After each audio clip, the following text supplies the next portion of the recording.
अभी जो है हम एक बार जीएसटी का बेसिक कर रहे हैं, उसके बाद अकाउंटिंग के अंदर किस तरीके से क्वेश्चन आते हैं उसके बारे में भी बात करेंगे, एक एक करके सारे क्वेश्चंस को कवर करेंगे। तो जीएसटी के बेसिक के अंदर थोड़ी सी बात और रह गई, एक बार सीजीएसटी, एसजीएसटी, यूटीजीएसटी और आईजीएसटी को थोड़ा सा और अच्छे से समझ लेते हैं। तो यहाँ पर हमने स्टार्टिंग में देखना शुरू करा था, मैंने आपको बताया था कि हमारे पास दो तरीके की गवर्नमेंट होती है, एक होती है सेंट्रल गवर्नमेंट और दूसरी होती है स्टेट गवर्नमेंट। सेंट्रल गवर्नमेंट के पास अपने दो तरीके के टैक्सेस हैं, एक है सीजीएसटी और दूसरा है आईजीएसटी। अगर विद इन स्टेट ट्रांजेक्शन होती है तो हमेशा सीजीएसटी और एसजीएसटी चार्ज होता है, आधा जीएसटी स्टेट के पास जाता है और आधा जीएसटी सेंटर के पास जाता है। लेट सपोज 10% जीएसटी चार्ज हो रहा है, तो विद इन स्टेट जो ट्रांजेक्शन हो रही है उसको हम बोलेंगे इंट्रा स्टेट ट्रांजेक्शन, और इंट्रा स्टेट ट्रांजेक्शन के अंदर 10% जीएसटी में से 5% सीजीएसटी हो जाएगा और 5% एसजीएसटी हो जाएगा। तो समझ में आ रही है आपको बात? बाकी अगर डिफरेंट स्टेट में ट्रांजेक्शन हो रही है, डिफरेंट स्टेट में सेल परचेज हो रही है, तो वहां पर आईजीएसटी आ जाता है। अब ये यूटीजीएसटी क्या होता है तो उसके बारे में अभी थोड़ी देर में बात करते हैं। यहाँ पर इसको सही कर लेना, ये यूटीजीएसटी होगा। तो अब यहाँ पर देखो, सबसे पहले बात करते हैं supply of goods and services की। तो मैंने आपको बताया कि जो जीएसटी होता है वो गुड्स और सर्विसेज की सेल के ऊपर लगता है। अब जीएसटी के अंदर जो है सेल वर्ड का इस्तेमाल नहीं करा गया, जीएसटी सप्लाई की बात करता है। तो सप्लाई एक ब्रॉडर टर्म हो गया जिसके अंदर गुड्स और सर्विसेज दोनों की सेल आ गई। तो जीएसटी के अंदर हमेशा आपको सप्लाई वर्ड देखने को मिलेगा। तो चाहे गुड्स की सप्लाई हो चाहे सर्विसेज की सप्लाई हो, दोनों ही केस में हम अपनी सप्लाई को दो पार्ट्स में डिवाइड करते हैं। एक होता है हमारा इंट्रा स्टेट सप्लाई, दूसरी होती है हमारी inter state supply. Intra state supply का मतलब है विद इन स्टेट सप्लाई हो रही है, विद इन स्टेट गुड्स और सर्विसेज को सेल परचेज करा जा रहा है। जबकि इंटर स्टेट सप्लाई के अंदर का मतलब है डिफरेंट स्टेट्स में गुड्स और सर्विसेज को सेल करा जा रहा है। जब बात आती है इंट्रा स्टेट सप्लाई की, तो वहां पर एसजीएसटी लगता है और सीजीएसटी लगता है। अगर स्टेट है तो एसजीएसटी लग जाएगा, लेकिन अगर यूनियन टेरिटरी है तो यूटीजीएसटी लग जाएगा। इसको भी सही कर लेना, यूटीजीएसटी है। जबकि अगर इंटर स्टेट है यानी डिफरेंट स्टेट है तो वहां पर हमेशा आईजीएसटी लगता है। अगर हम इसके एग्जांपल देखें तो यहाँ पर एग्जांपल से समझते हैं। ये हमारा एग्जांपल है, एक है हमारा सप्लायर, दूसरा है हमारा रेसिपिएंट। सप्लायर का मतलब हो गया हमारा सेलर, रेसिपिएंट का मतलब हो गया हमारा बायर। तो यहाँ पर अगर मान लो हमारा सेलर यूपी का है और हमारा बायर भी यूपी का है, तो ये है हमारी इंट्रा स्टेट ट्रांजेक्शन। यहाँ पर जो है एसजीएसटी और सीजीएसटी चार्ज होगा।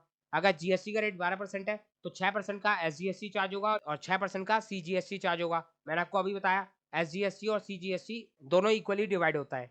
उसके बाद अगर मान लो सेलर है यूपी का और बायर है बिहार का, तो ये डिफरेंट स्टेट की बात है। तो यहाँ पर इसको बोलेंगे हम इंटर स्टेट ट्रांजेक्शन, और इस इंटर स्टेट ट्रांजेक्शन के ऊपर आईजीएसटी चार्ज होगा। उसके बाद अगर मान लो सेलर है महाराष्ट्र का और बायर भी महाराष्ट्र का है, तो ये तो इंट्रा स्टेट ट्रांजेक्शन है, विद इन स्टेट है, तो इसके अंदर भी सेम एसजीएसटी और सीजीएसटी चार्ज होगा। अभी ये सीजीएसटी और एसजीएसटी कैसे लगता है उसके बारे में डिटेल में बातचीत होने वाली है, तो इसके लिए आपको टेंशन नहीं लेनी। यहाँ पर तो आपको सिर्फ ये समझना है कि कौन सी सेल परचेज के ऊपर कौन सा टैक्स लगता है। अगर मैं बात करूं कि सेलर भी चंडीगढ़ का है और बायर भी चंडीगढ़ का है, तो देखो चंडीगढ़ हमारा एक यूनियन टेरिटरी है, चंडीगढ़ हमारा स्टेट नहीं है।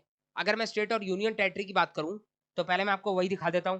यहाँ पर आप देख सकते हो हमारे पास इंडिया के अंदर आज की डेट में 28 स्टेट्स है। हो सकता है आगे चल के कुछ कम ज्यादा हो जाए, वो अलग बात है, लेकिन आज की डेट में हमारे पास 28 स्टेट्स है और टोटल 8 यूनियन टेरिटरी है। उन 8 में से भी हमारे पास 5 जो है यूनियन टेरिटरी है जिनके पास अपनी स्टेट लेजिस्लेटिव असेंबली नहीं है, जबकि जो 3 यूनियन टेरिटरी है उनके पास अपनी खुद की स्टेट लेजिस्लेटिव असेंबली है। लेजिस्लेटिव असेंबली होने का मतलब है कि इनके पास अपने खुद के सीएम है।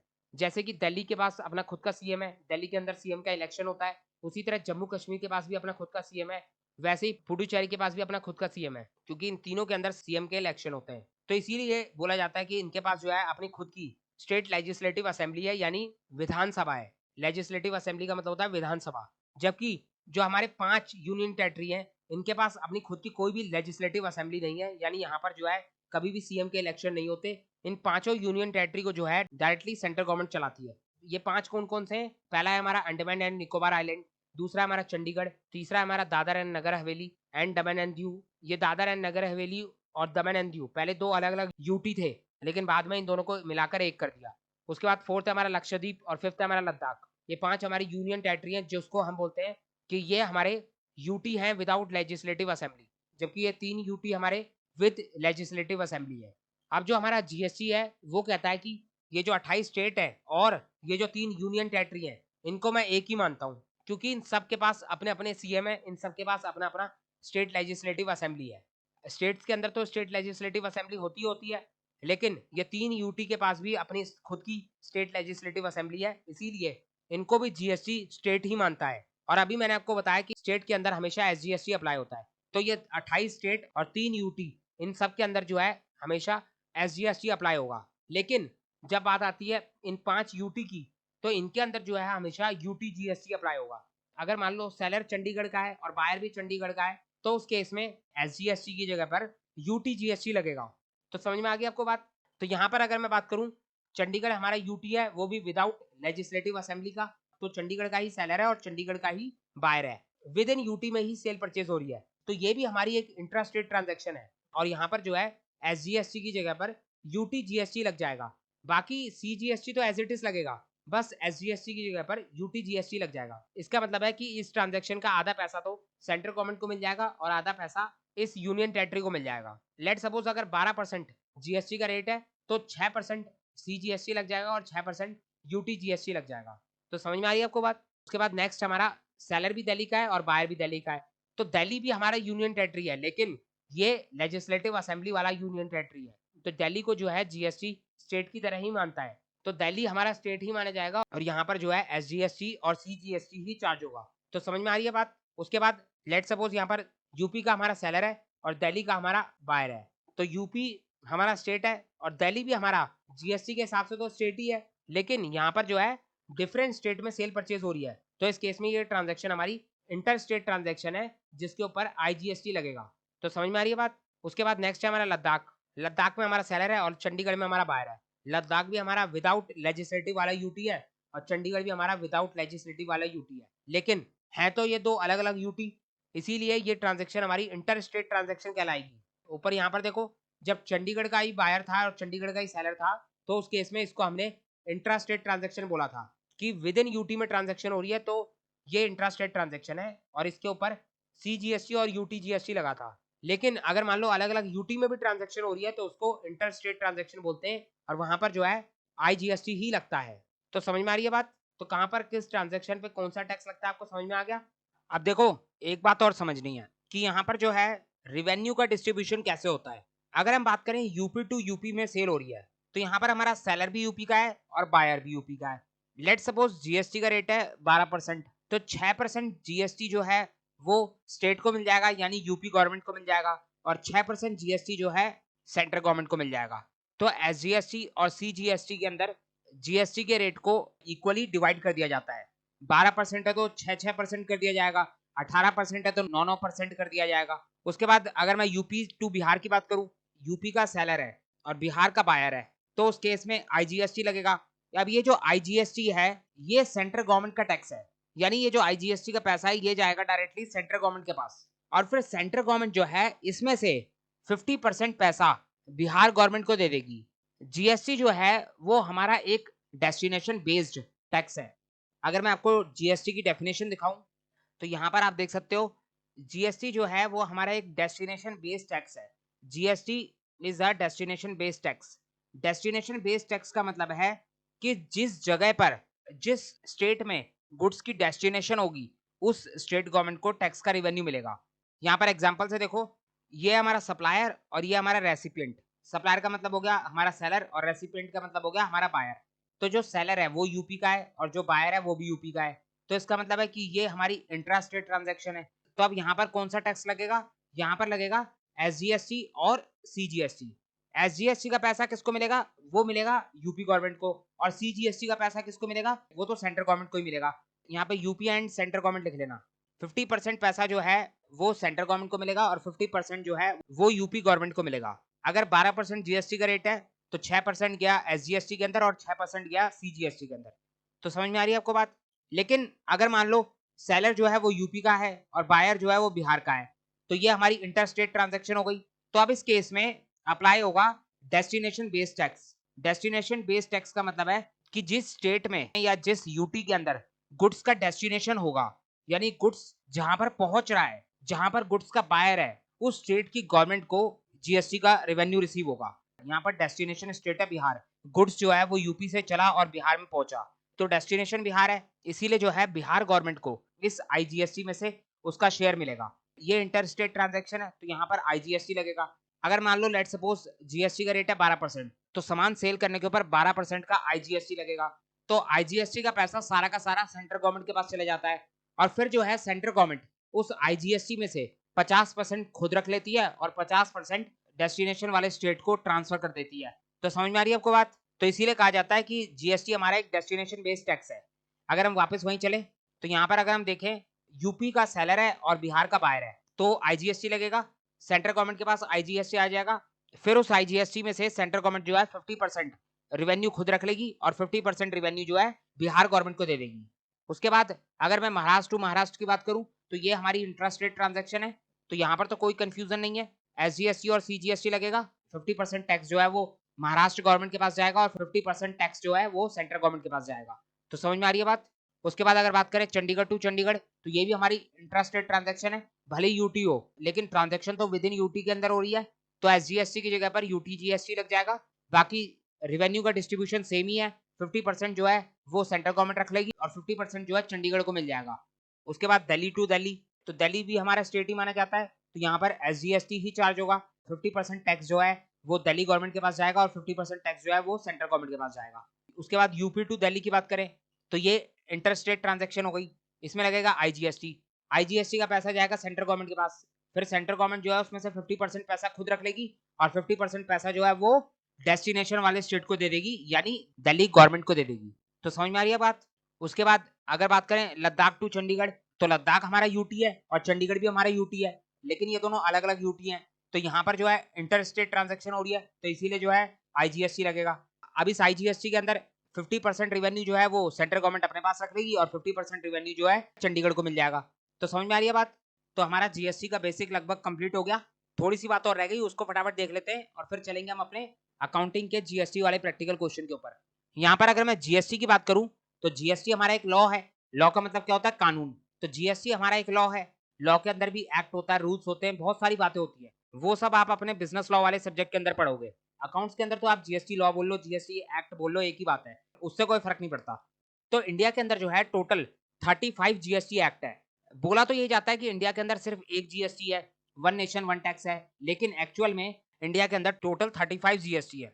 सबसे पहला है हमारा सीजीएसटी। सीजीएसटी का मतलब क्या होता है? Central goods and services tax 2017। 2017 इसलिए लिखा है क्योंकि जीएसटी आया ही 2017 में था। तो एक तो हो गया हमारा CGST, central goods and services tax. आपको इससे मतलब नहीं है कि इसके अंदर क्या है क्या नहीं है, आप सिर्फ एक बार नाम देख लो। उसके बाद हमारे पास इंडिया के अंदर टोटल 28 स्टेट्स है, तो 28 स्टेट्स का अलग अलग हमारे पास 28 एसजीएसटी एक्ट है, हर स्टेट का अपना अलग अलग एसजीएसटी एक्ट है। अगर यूपी की बात करें तो यूपी का है यूपी जीएसटी एक्ट, अगर बिहार की बात करें तो बिहार का है बिहार जीएसटी एक्ट, अगर महाराष्ट्र की बात करें तो महाराष्ट्र का है महाराष्ट्र जीएसटी एक्ट। इसी तरीके से जो है हर स्टेट का अपना अलग अलग एसजीएसटी एक्ट है। तो टोटल 28 एसजीएसटी एक्ट हो गए, और 3 है हमारे यूटी जो कि विद लेजिस्लेटिव असेंबली है, दिल्ली, पुडुचेरी और जम्मू एंड कश्मीर। तो ये तीनों के तीनों भी हमारे जीएसटी के अंदर स्टेट ही माने जाते हैं, तो इनका भी अपना अलग से एसजीएसटी एक्ट है। जैसे दिल्ली का है दिल्ली जीएसटी एक्ट, जम्मू कश्मीर का है Jammu and Kashmir GST act. तो इस तरीके से इन 3 यूटी का भी अपना अलग से एसजीएसटी एक्ट है। तो टोटल कितने एसजीएसटी एक्ट हो गए? 28 प्लस 3 31, टोटल 31 हो गए। उसके बाद एक है हमारा यूटी जीएसटी एक्ट, जो 5 हमारी यूनियन टेरिटरी हैं विदाउट स्टेट असेंबली वाली, उनको लेकर भी हमारे पास एक सिंगल यूटी जीएसटी एक्ट है। वो 5 यूटी का अलग अलग कोई यूटी जीएसटी एक्ट नहीं है, उन पांचों का एक ही यूटी जीएसटी एक्ट है, जिसको बोला जाता है union territory goods and services tax act 2017। उसके बाद एक है हमारा आईजीएसटी एक्ट, अगर इंटर स्टेट ट्रांजैक्शन हो तो उसके ऊपर हमारा एक आईजीएसटी एक्ट लगता है। और फिर है हमारा एक last goods and services tax compensation to state act 2017।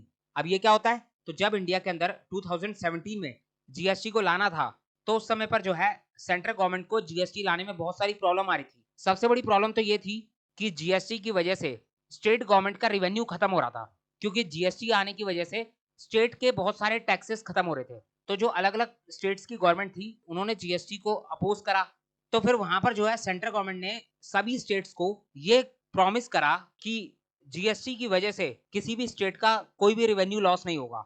Let suppose GST ने स्टेट के 4 टैक्सेस को खत्म करा, तो जीएसटी की वजह से स्टेट गवर्नमेंट का 4 टैक्सेस के रेवेन्यू को लॉस हो गया, तो उस केस में सेंट्रल गवर्नमेंट ने स्टेट गवर्नमेंट्स को प्रॉमिस करा कि इन 4 टैक्सेस से तुम जितना रेवेन्यू अर्न कर रहे थे, 4 टैक्सेस को मिलाकर तुम्हें जितना रेवेन्यू पहले आता था, जीएसटी के बाद भी उतना ही आएगा।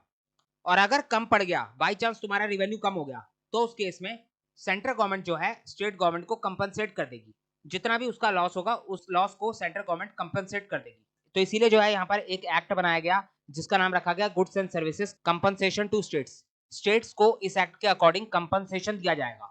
जीएसटी से पहले लेट सपोज किसी स्टेट का 12% का रेवेन्यू आ रहा था और जीएसटी आने के बाद उस स्टेट का 10% का रेवेन्यू हो गया, यानी 2% का लॉस हो गया। तो उस केस में 2% का जो लॉस हुआ है, उस लॉस को कंपनसेट करेगी सेंट्रल गवर्नमेंट, और उसी के लिए यहाँ पर ये एक्ट बनाया है, कंपनसेशन टू स्टेट एक्ट। तो समझ में आई बात? तो टोटल हमारे पास 31 + 4 35 जीएसटी एक्ट हो गए। अब देखो ये 35 कोई अलग अलग नहीं है, एक है हमारा सीजीएसटी एक्ट, उसके बाद जो एसजीएसटी एक्ट है ना, वो 31 के 31 सेम है। सिर्फ इतना ही डिफरेंस है कि अगर बिहार का एसजीएसटी एक्ट है तो वहां पर बिहार वर्ड लिखा हुआ है, अगर दिल्ली का एसजीएसटी एक्ट है तो उसमें बिहार की जगह पर चेंज करके सिर्फ दिल्ली लिख दिया। अगर यूपी का जीएसटी एक्ट है तो वहां पर दिल्ली की जगह पर सिर्फ चेंज करके यूपी लिख दिया। तो ये जो 31 एसजीएसटी एक्ट है, ये सारे के सारे सेम है, सिर्फ स्टेट वाइज स्टेट के नाम चेंज हो रखे हैं। और ये जो 31 एसजीएसटी एक्ट है, ये भी पूरे के पूरे कॉपी पेस्ट है सीजीएसटी एक्ट के, क्योंकि सीजीएसटी और एसजीएसटी इक्वल होता है। अगर 12% जीएसटी है तो 6% सीजीएसटी होगा और 6% एसजीएसटी होगा। तो इसीलिए एक है हमारे पास सीजीएसटी एक्ट, उसी का कॉपी पेस्ट है एसजीएसटी, और ये जो 31 एसजीएसटी है ये आपस में एक दूसरे के कॉपी पेस्ट है, सिर्फ स्टेट का नाम चेंज हो रखा है, बाकी सब कुछ एक है। उसके बाद अगर बात करें यूटीजीएसटी की, तो ये भी कॉपी पेस्ट है सीजीएसटी का, सिर्फ सेंटर की जगह पर यूटी लिखा हुआ है, बाकी सारा का सारा सेम है। उसके बाद एक आता है हमारा आईजीएसटी, इसमें भी 80-90% सीजीएसटी वाला सब कुछ सेम है। उसके बाद लास्ट है हमारा कंपनसेशन टू स्टेट, ये खुद ही अपने आप में 7-8 पन्नों का एक्ट है, तो इसके अंदर भी कुछ ज्यादा बातें नहीं है, हमें ये पढ़ना नहीं है, हमें इनमें से कुछ भी नहीं पढ़ना। मैं तो सिर्फ आपको बता रहा हूँ कि ये सारे के सारे एक दूसरे के कॉपी पेस्ट है, आप सिर्फ नाम पढ़ लो। अगर एमसीक्यू में क्वेश्चन आ गया या थ्योरी में कोई क्वेश्चन आ गया तो आपको थोड़ा बहुत पता होना चाहिए। उसके बाद अगर हम इस नोट को देखें तो यहाँ पर इस नोट को मैंने आपको काफी डिटेल में समझा दिया, एग्जाम्पल के साथ समझा दिया कि जीएसटी के अंदर कोई भी मल्टीपल टैक्सेशन नहीं है, हमारे पास एक सिंगल टैक्स है जिसका नाम है जीएसटी। जो पहले हमारे पास अलग अलग टैक्सेस थे सारे के सारे खत्म हो गए। उसके बाद जीएसटी के अंदर कोई भी टैक्स ऑन टैक्स नहीं होता, टैक्स ऑन टैक्स का मतलब है कास्केडिंग इफेक्ट, जीएसटी के अंदर कोई भी कास्केडिंग इफेक्ट नहीं होता। बाकी डबल टैक्सेशन तो हमारा पहले ही खत्म हो गया था। अब यहाँ पर देखो कुछ बच्चे बोलते हैं कि हमने जो है जीएसटी से पहले वाला सिस्टम पढ़ के अपना टाइम बर्बाद कर लिया, लेकिन अगर मान लो आपने जीएसटी से पहले वाला सिस्टम ना पढ़ा होता तो क्या आपको ये नोट समझ में आता? आपको समझ में आता कि कास्केडिंग इफेक्ट क्या होता है, टैक्स ऑन टैक्स क्या होता है? कई जगह पर आपको अपनी बुक्स के अंदर डबल टैक्सेशन वर्ड देखने को मिलेगा, तो आपको डबल टैक्सेशन का मतलब समझ में आएगा? बिल्कुल नहीं आएगा। तो इसीलिए जो है मैंने आपको सबसे पहले जीएसटी से पहले वाला सिस्टम समझाया, उसके बाद अब हम जीएसटी को समझ रहे हैं, ताकि जो है आपकी क्लियर अंडरस्टैंडिंग बन सके जीएसटी को लेकर। तो समझ में आ गया? अब अगर मैं यहाँ पर बात करूँ तो जीएसटी हमारा एक डेस्टिनेशन बेस्ड टैक्स है। उसके बाद जीएसटी जो है हमारा वैल्यू एडेड टैक्स के प्रिंसिपल पे चलता है। तो अभी मैंने आपको बताया था जीएसटी से पहले हमारे पास 3 अलग-अलग तरीके के सिस्टम आए थे। एक था हमारा मॉडवेट, दूसरा था हमारा सैनवेट और तीसरा था हमारा वेट। तो जीएसटी जो है वो हमारा वैल्यू एडेड टैक्स के प्रिंसिपल के ऊपर बेस्ड है। वैल्यू एडेड टैक्स ने ही हमें इनपुट टैक्स क्रेडिट सिस्टम के बारे में बताया था। तो यहाँ पर जीएसटी के अंदर भी इनपुट टैक्स क्रेडिट सिस्टम काम करता है, क्योंकि उसी की वजह से हम डबल टैक्सेशन से बचते हैं। अब अगर मैं बात करूं जीएसटी की डेफिनेशन की, तो देखो जीएसटी की डेफिनेशन जीएसटी लॉ में नहीं दे रखी। जीएसटी की डेफिनेशन को जो है कॉन्स्टिट्यूशन ऑफ इंडिया के अंदर लिखा हुआ है। अगर आपको जीएसटी की डेफिनेशन पढ़नी है तो आपको कॉन्स्टिट्यूशन ऑफ इंडिया के आर्टिकल 366 को देखना होगा। जैसे लॉ के अंदर सेक्शंस होते हैं, उसी तरीके से हमारे इंडिया के कॉन्स्टिट्यूशन के अंदर आर्टिकल्स होते हैं। तो कॉन्स्टिट्यूशन ऑफ इंडिया के आर्टिकल 366 के अंदर जीएसटी की डेफिनेशन दे रखी है। तो क्या बोला हुआ है? जीएसटी का मतलब क्या है? Any tax on supply of goods and services और बोथ। तो कोई भी टैक्स जो गुड्स और सर्विसेज की सप्लाई के ऊपर लगता है या दोनों के ऊपर लगता है, वो हमारा जीएसटी है। तो सिंपल सी बात है, गुड्स और सर्विसेज की सप्लाई के ऊपर जो टैक्स लगता है वो हमारा जीएसटी कहलाता है। अब देखो जीएसटी की डेफिनेशन से एक चीज को बाहर कर दिया, और वो है supply of alcoholic liquor for human consumption. जो अल्कोहलिक लीकर होती है ह्यूमन कंजम्पशन के लिए, जो अल्कोहलिक लीकर सेल करी जाती है, सप्लाई करी जाती है, उसके ऊपर जीएसटी अप्लाई नहीं होता। तो जीएसटी से alcoholic liquor for human consumption को बाहर कर दिया। तो क्या इसके ऊपर कोई भी टैक्स अप्लाई नहीं होता? लीकर क्या टैक्स फ्री है? तो बिल्कुल नहीं, इसके ऊपर अप्लाई होता है स्टेट एक्साइज ड्यूटी। मैंने आपको बताया था जीएसटी आने से पहले हमारे पास एक्साइज ड्यूटी नाम का टैक्स था, जिसको लगभग 95% जीएसटी ने खत्म कर दिया। जीएसटी से पहले एक्साइज ड्यूटी हो गया, वैट हो गया, सेंट्रल सेल्स टैक्स हो गया, इसको जो है लगभग लगभग 95% या कहो 97-99% जीएसटी ने खत्म कर दिया। लेकिन अभी भी एक आधा परसेंट किसी किसी गुड्स के ऊपर पुराने वाले टैक्स ही लग रहे हैं। तो एक होती थी सेंट्रल एक्साइज ड्यूटी और एक होती थी state excise duty. Central excise duty का रिवेन्यू सेंट्रल गवर्नमेंट के पास जाता था और स्टेट एक्साइज ड्यूटी का रिवेन्यू स्टेट गवर्नमेंट के पास जाता है। तो जो स्टेट एक्साइज ड्यूटी है वो अभी भी है, और यहाँ पर जो alcoholic liquor for human consumption होता है उसके ऊपर लगती है हमारी स्टेट एक्साइज ड्यूटी, और इस एक्साइज ड्यूटी का रिवेन्यू स्टेट गवर्नमेंट के पास जाता है। तो सभी स्टेट्स के लिए लीकर का रिवेन्यू बहुत ज्यादा इंपॉर्टेंट होता है। कोई भी स्टेट जो है अपने अल्कोहलिक लीकर के रिवेन्यू को खोना नहीं चाहता। तो इसीलिए जो है जब जीएसटी आया था तो उस टाइम पर सभी स्टेट गवर्नमेंट्स ने ये बात सेंट्रल गवर्नमेंट को साफ साफ बोल दी थी कि अल्कोहलिक लीकर के ऊपर जीएसटी नहीं लगेगा। लीकर के मामले में हम अपने रिवेन्यू को 50-50% सेंट्रल गवर्नमेंट के साथ शेयर नहीं करेंगे, क्योंकि हर एक स्टेट का मेजर रिवेन्यू लीकर से ही आ रहा है। तो हर एक स्टेट ने जो है अल्कोहलिक लीकर के ऊपर काफी हैवी एक्साइज ड्यूटी लगा रखी है और इसको जो है जीएसटी से बाहर कर रखा है, यानी इसका रिवेन्यू डायरेक्टली स्टेट गवर्नमेंट के पास जाता है, इसमें सेंट्रल गवर्नमेंट का कोई भी शेयर नहीं बनता। तो समझ में आ रही है आपको बात। उसके बाद एक छोटी सी बात और रह गई, composition of GST. Composition of GST का मतलब है कि जीएसटी किस तरीके से बना हुआ है। तो जीएसटी जो है एक ड्यूल स्ट्रक्चर है। ड्यूल स्ट्रक्चर का मतलब है कि जीएसटी का कुछ रिवेन्यू सेंट्रल गवर्नमेंट के पास जाता है और कुछ रिवेन्यू स्टेट गवर्नमेंट के पास जाता है। तो दो स्ट्रक्चर हो गए, एक सेंट्रल गवर्नमेंट का और दूसरा स्टेट गवर्नमेंट का। तो जो लेवी और कलेक्शन होता है जीएसटी का, लेवी का मतलब होता है जीएसटी लगाना, जीएसटी चार्ज करना। किसी भी टैक्स को चार्ज करा जाता है तो उसको लेवी बोला जाता है। तो लेवी का मतलब होता है जीएसटी लगाना और कलेक्शन का मतलब होता है जीएसटी को रिसीव करना। तो जीएसटी के जो लेवी और कलेक्शन का सिस्टम है हमारे इंडिया के अंदर, वो ड्यूल स्ट्रक्चर है। ड्यूल स्ट्रक्चर का मतलब हो गया कि इसके अंदर चाहे टैक्स के एडमिनिस्ट्रेशन का काम हो, चाहे टैक्स के कलेक्शन का काम हो, चाहे शेयर डिस्ट्रीब्यूशन का काम हो, सभी के अंदर जो है सेंट्रल गवर्नमेंट और स्टेट गवर्नमेंट्स की इन्वॉल्वमेंट होती है। अगर कहीं पर कोई स्टेट नहीं है तो वहां पर यूनियन टेरिटरी की इन्वॉल्वमेंट होगी। तो ड्यूल स्ट्रक्चर का मतलब है कि जीएसटी के एडमिनिस्ट्रेशन में, कलेक्शन में, शेयर में, सभी जगह जो है सेंट्रल और स्टेट गवर्नमेंट का बराबर रोल होता है। अगर इंटर स्टेट ट्रांजैक्शन है तो वहां पर भी आईजीएसटी डिवाइड होगा सेंट्रल और स्टेट के बीच में, और अगर इंट्रा स्टेट है तो वहां पर तो सीजीएसटी और एसजीएसटी लगता ही है, तो उसमें तो स्टेट और सेंटर दोनों की इन्वॉल्वमेंट होती है। तो समझ में आ रही है बात। तो हमारा जो इंडिया के अंदर जीएसटी का स्ट्रक्चर है वो है हमारा ड्यूल स्ट्रक्चर। तो क्लियर हो गया। अब एक लास्ट बात और रह गई हमारे बेसिक्स के अंदर, जो कि है जीएसटी का रेट, कि इंडिया के अंदर जीएसटी के कितने रेट्स हैं। तो यहाँ पर अगर मैं जीएसटी रेट्स की बात करूँ तो जीएसटी के रेट्स कौन डिसाइड करता है। तो आपने जो है एक वर्ड सुना होगा न्यूज के अंदर, आप बार बार सुनते होगे जीएसटी काउंसिल। तो ये जो जीएसटी काउंसिल होती है ये डिसाइड करती है कि किन गुड्स के ऊपर, किन सर्विसेज के ऊपर कितना परसेंट जीएसटी लगेगा। तो सीजीएसटी और एसजीएसटी कितना लगेगा ये तय कौन करता है, ये तय करती है सेंट्रल गवर्नमेंट और स्टेट गवर्नमेंट। लेकिन किसके रिकमेंडेशन पे डिसाइड होता है, कौन रिकमेंड करता है रेट्स को, तो वो रिकमेंड करती है जीएसटी काउंसिल। अब ये जीएसटी काउंसिल क्या होती है, तो जीएसटी काउंसिल एक कमेटी है जिसके अंदर सेंट्रल गवर्नमेंट और स्टेट गवर्नमेंट दोनों के ही रिप्रेजेंटेटिव होते हैं। सेंट्रल गवर्नमेंट के भी कुछ लोग होंगे और हर एक स्टेट से स्टेट गवर्नमेंट के भी कुछ लोग होंगे। सबको मिलाकर जो है एक जीएसटी काउंसिल बनाई गई है जो रिकमेंड करती है स्टेट्स और सेंटर को कि इस सामान के ऊपर एसजीएसटी का रेट इतना होना चाहिए, इस सामान के ऊपर सीजीएसटी का रेट इतना होना चाहिए, इस सर्विसेज के ऊपर सीजीएसटी और एसजीएसटी इतना होना चाहिए। तो ये सारा रिकमेंडेशन का काम जीएसटी काउंसिल का होता है। और अगर मैं बात करूं आईजीएसटी की, तो आईजीएसटी का रेट कौन डिसाइड करता है, तो आईजीएसटी का रेट डिसाइड करती है सेंट्रल गवर्नमेंट, लेकिन किसके रिकमेंडेशन पे, तो इसके लिए भी जीएसटी काउंसिल बना रखी है।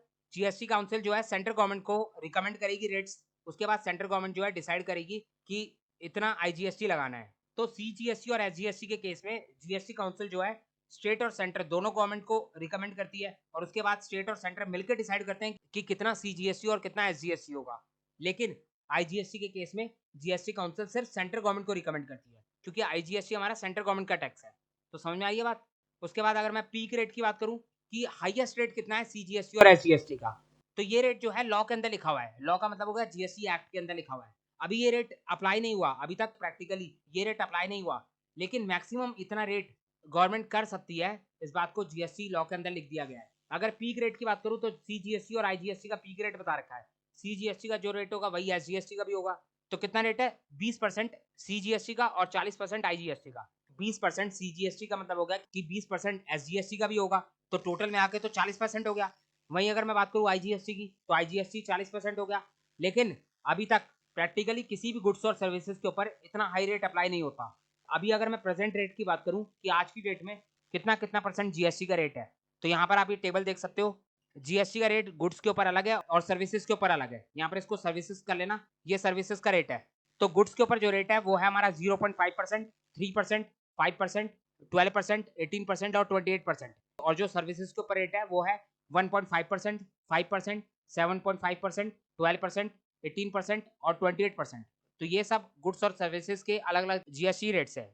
लेकिन जो कॉमन रेट है, अगर मैं गुड्स की बात करूं तो गुड्स के ऊपर जो कॉमन रेट चलता है वो है हमारा 5%, 12%, 18% और 28%। ये चार हमारे कॉमन रेट हैं गुड्स के।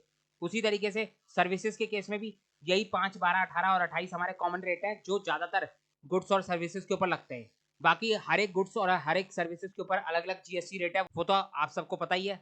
अब इसमें से भी अगर मैं मोस्ट कॉमन रेट बताऊं, मेजोरिटी गुड्स के ऊपर जो रेट लगता है वो लगता है 12 और 18%। और अगर सर्विसेज की बात करूं तो मेजोरिटी सर्विसेज के ऊपर लगता है 18%। 5% जो रेट लगता है वो लगता है वेरी इसेंशियल गुड्स के ऊपर। 12% जो रेट लगता है वो लगता है थोड़े कम इसेंशियल गुड्स के ऊपर। तो इस तरीके से अलग अलग गुड्स के ऊपर, अलग अलग सर्विसेज के ऊपर अलग अलग जीएसटी का रेट डिसाइड हो रखा है। अगर किसी गुड्स के ऊपर जीएसटी का रेट 18% है तो 9% एसजीएसटी हो जाएगा और 9% सीजीएसटी हो जाएगा। तो समझ में आ रही है आपको बात? तो यहाँ पर मैक्सिमम कितना हो रखा है? 28%। 28% का मतलब हो गया 14% सीजीएसटी और 14% एसजीएसटी। तो समझ में आ गई बात? तो ये हमारे जीएसटी के रेट्स हो गए और इसी के साथ जो हमारा जीएसटी का बेसिक कंप्लीट हो गया। जीएसटी को लेकर एग्जाम में प्रैक्टिकल क्वेश्चन आता है, जनरल एंट्रीज के अंदर जीएसटी आता है, लेजर्स के अंदर जीएसटी आता है, ट्रायल बैलेंस के अंदर जीएसटी आता है। तो उसके बारे में तो अब हम बात करेंगे ही करेंगे, लेकिन जीएसटी के ऊपर कुछ थ्योरी क्वेश्चन भी बन जाते हैं। कई बार ऐसा होता है कि हमें कोई प्रैक्टिकल क्वेश्चन नहीं आ रहा और सामने जो है हमारे पास एक जीएसटी का थ्योरी क्वेश्चन है। तो अगर हमें थ्योरी आती हो तो हमारा काम चल जाता है। तो अकाउंटिंग के अंदर जितना इंपॉर्टेंट प्रैक्टिकल है उतना ही इंपॉर्टेंट थ्योरी भी है। 11th-12th में आप ये बोल सकते थे कि थ्योरी हमारे लिए इंपॉर्टेंट नहीं है, लेकिन अब जो है थ्योरी भी आपके लिए उतनी ही इंपॉर्टेंट है जितना आपके लिए प्रैक्टिकल है। क्योंकि आपके एग्जाम में थ्योरी भी पूछी जाती है और प्रैक्टिकल भी पूछा जाता है, और कई बार जो है थ्योरी के भरोसे भी एग्जाम पास करा जा सकता है। तो थ्योरी को भी थोड़ा बहुत पढ़ लेना चाहिए। बाकी अब हम इसके बाद प्रैक्टिकल क्वेश्चंस के ऊपर चलेंगे और देखेंगे कि आखिर अकाउंटिंग के अंदर जीएसटी का कहाँ कहाँ पर और कैसे इस्तेमाल होता है।